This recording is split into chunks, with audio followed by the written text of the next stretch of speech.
Yes, the iPhone X. I know it's being hyped like usual Apple devices, and we gotta admit, it's pretty innovative.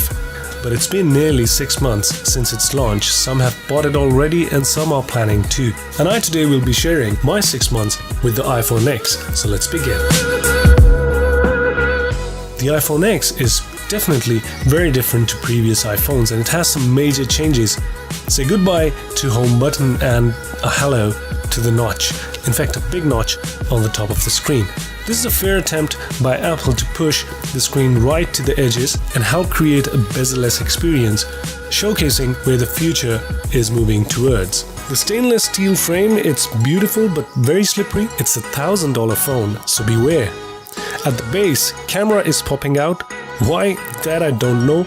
And the rest of the back, it's glass, which is prone to smudges. Apple says that they have created the most durable glass ever in a smartphone. But hey, it's a glass and yet it's considerably breakable. Also to keep in mind that when vibrating, it does shift a little on your table as well. About the hardware, it's fast undoubtedly. A 3GB of RAM, A11 Bionic processor, it makes the whole usability of the phone very smooth and speedy. One of the best features that I liked in the iPhone X is its 5.8-inch True Tone Super Retina OLED display, which has high pixel density and HDR. Watching anything on it is a treat.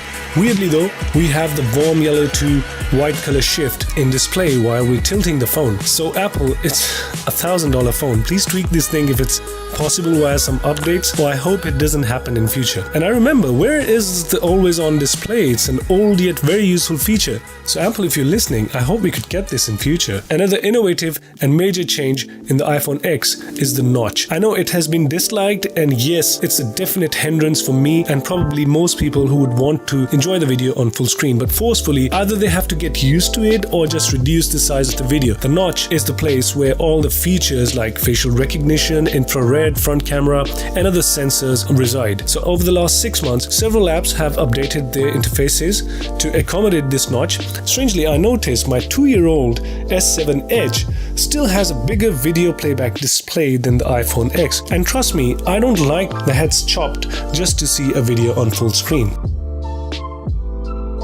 Battery management on the iPhone X is reasonable. Such brilliant display and fast processor would still get a whole day at ease, although I keep the brightness to minimum when indoors.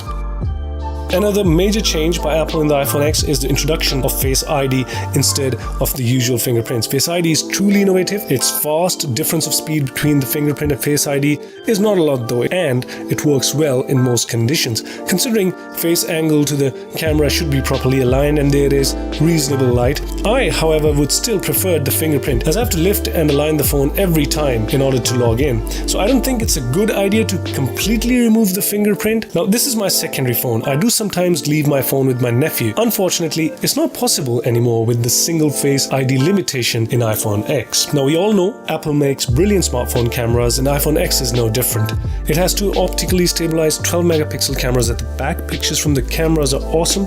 Definitely one of the best cameras in the high-end arena of mobile phones. Low light results are good. The color contrast is well balanced. The front-facing camera is just good. For a price like this, good isn't enough, especially when you can buy phones like OnePlus 5T for half the price. I find it a bit overexposed and the color tones are just a little unnatural. I don't know what just happened there with the front camera.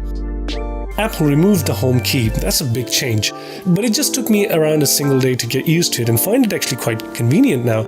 By swiping up from the bottom, we can go to the home screen. Swiping from the top right of the screen, we can access the settings panel. From the left, we can access an app carousel. And swiping down from the top left, we get the usual notifications, which are still not grouped and are a hassle to go through. I hope there is a tweak to this. And then we also have the very interesting Emojis, which are quite fun. But I think it would be more fun if these Emojis were supported on all smartphones instead of being the Apple exclusive only. Last but not the least, the stereo dual speaker and the sound quality on the iPhone X is pretty cool. Games and videos, they sound more filling and complete as far as the sound effects or background music goes. So these are just a few highlights of how I experienced my iPhone X in the last 6 months. I hope it could help you make wiser buying decision.